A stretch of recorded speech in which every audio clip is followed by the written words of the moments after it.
CRM usage wasn't as ubiquitous as it is today. So people often had all their customer information in a database or a spreadsheet. As that's progressed over time, CRMs become more and more important. And so integrating this technology with the CRM has become more and more important. So we've spent a lot of time making that experience seamless for our customers and really enabling their CRM with these tools.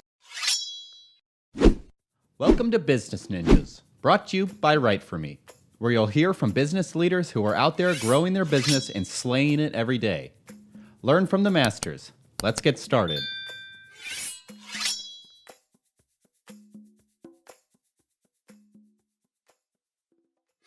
So Steve, thanks for joining us today on Business Ninjas. We're excited to learn about the company.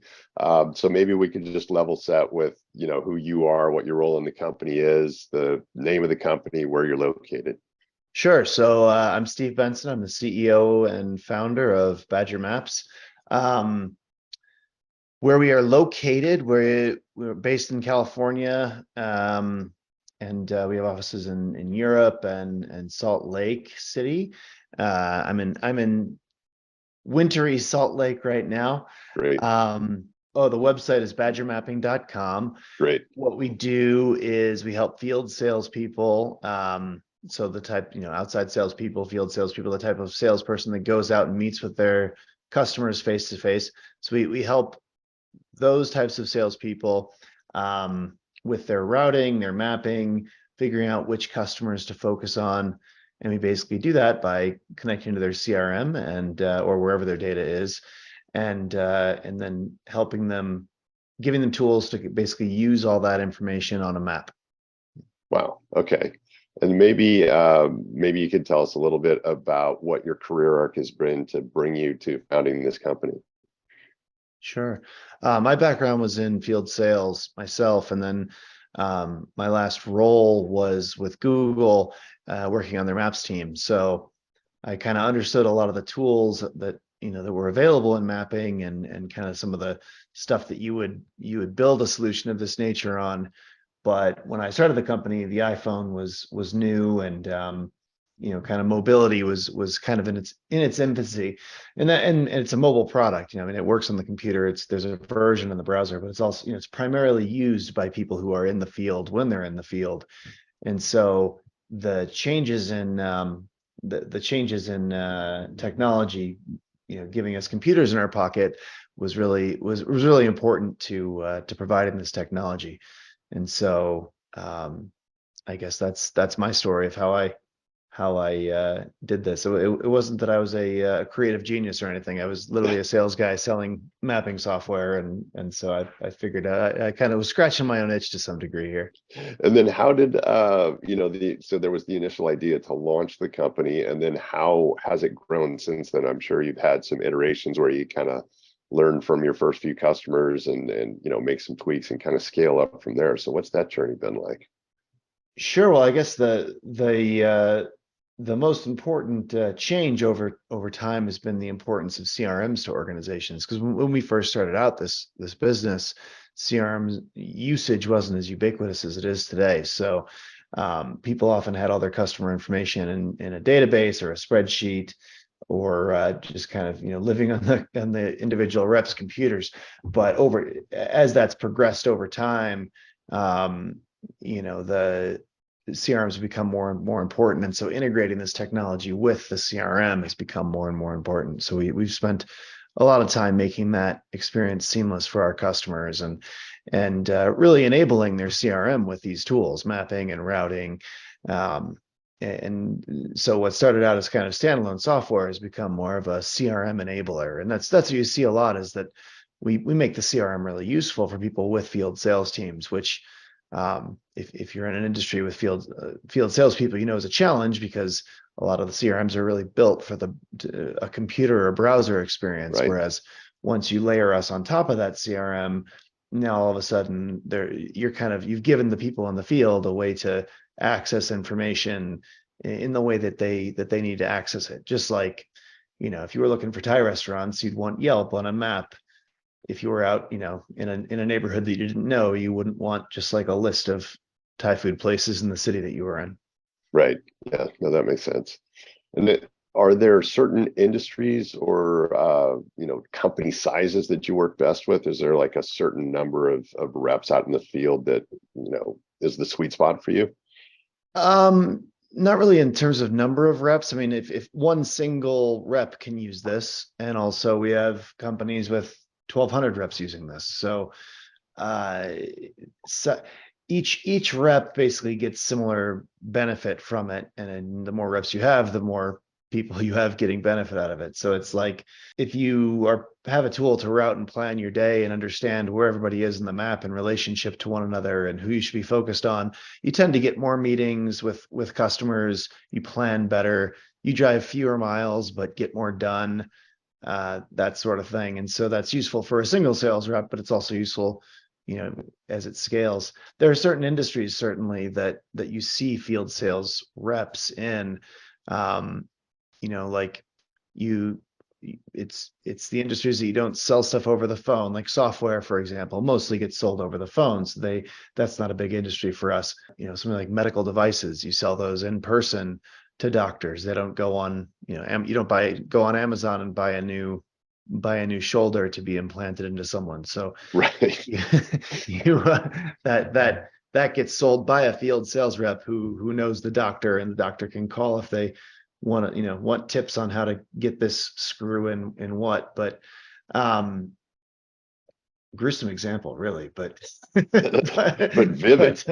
but very memorable. Yeah. So you see a lot of field salespeople in industries like pharmaceuticals, med device, construction, Hmm. um, but it's also selling tires to tire stores and selling tomatoes to Italian food restaurants and all kinds of stuff. You'll find all kinds of places you'll find field salespeople as being the way a company goes to market. I see. Okay. And how do you differentiate yourself out from the other players that are out there, broadly speaking? Um, well, I guess there are different types of field sales reps. So that's one area of differentiation. So there's sales reps that sell door to door, meaning they sell to people's houses, like walking down the street in the suburbs and selling things like solar panels or home security services or lawn care services. And there's some companies that really focus on that, and you need different technology for that, right? Like so they know a lot about people in the houses, and those sales teams are kind of managed differently than you'd manage like a team of medical device reps who need to see this dentist over here in this suburb, and then at 10 o'clock, and then this dentist over there at 1 o'clock, and then what else are they doing that day, coming up Right. with a plan who to focus on to sell their dental laser or whatever. And so that's one area of differentiation, is the type of salesperson. Other types of differentiation, I mean, I think we've been very focused on mobility.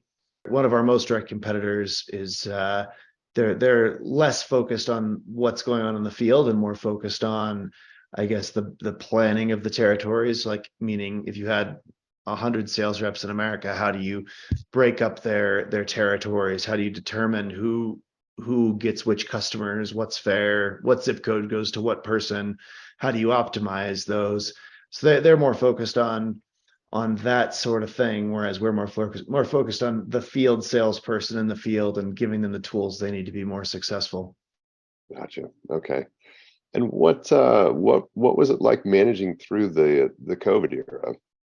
So that I'm sure that was a big challenge for some of these in-person reps during that period, and must have presented some opportunities and challenges for you to help them succeed there. What was that like? Yeah, I mean, just depending on the industry, right? Like, so some of our customers and just went out of business basically. So if you were selling beer to bars 2020, you were kind of dead in the water. Yeah. Um, you're back now, though. That's the good news. Is beer is still getting drunk in bars at this point. But but if you were selling medical devices, or dental lasers, nothing really changes, right? The dentist offices didn't close; they were necessary, and so selling them new lasers was also necessary. So we lost about 40% of our customers, and it was really, I would say, predictable by the industry they were in. And was it one of the industries that kept going, or was it one of the industries that was really affected by COVID? Mm, right. Okay. Yeah, that makes sense. And then how are people finding you? So obviously you're reaching out to folks and they're looking for information across various channels. So what are the places where people can go to learn about the company and see what you're up to on social media? The best place to learn about the company is definitely our website, so badgermapping.com. Social media wise, I mean, yeah, we're active and have conversations on places like LinkedIn. If you want to look me up, Steve Benson, Badger Maps, I'm easy to find. Great. But really, I mean, in terms of how we interact with our customers, we try to give them as much information as possible. I think most people want to purchase software that way. They want to be able to, do research and find the information they need. And so we provide a lot of that on our website, that help them learn about the different things they're trying to learn about. Will this work with my CRM? How does this help me? Can I calculate how much savings this would be? We try to make as much of that just available as possible. We have a sales team. Whenever someone wants to engage a little deeper, they're there to answer questions, help them out in any way. A part of your question was, how do people find us? I think it's probably less often over social media. It's been the most common thing that, in terms of messaging we hear from customers in terms of how they found out about us, is generally they used us at their last company and now they've switched companies. And so someone just came in and like basically kind of brings knowledge that this exists and is useful to a new company. Hearing about it from friends or colleagues is real common. Like, one person will start using this on a big sales team because they'll figure out that it helps them, and then word will spread around that sales team, until they decide to get it as a whole company eventually. Yeah, that's the Is best usually word the of mouth. pattern. Yeah. It's the best way, although it screws up my numbers because everyone's, we'll do a new deal for 100 licenses, for example, but 50 of them already had it, and so we the accounting kind of treats it as 100 new licenses and 50 people that churned, when really it was an upsell of 50. But yeah, that's probably the most common way, is people just hear about us through friends and colleagues. In terms of when that's not happening, we've put out a lot of content in this space, and there's a lot of stuff written about us, and so people will kind of find us just by Googling around. I think that if you Yeah. Google sales mapping technology or sales routing application or software for field salespeople, will come up really pretty readily, and then people will find us and learn about us. I guess industry reports and that sort of thing. People have written reports in the whole space, and then there's the sites that like rank things and rate things. So people find us through there to become aware of the concept. Or they'll be using one of our competitors and Google alternatives to this thing, Right. and they'll find us. So all those things, I think.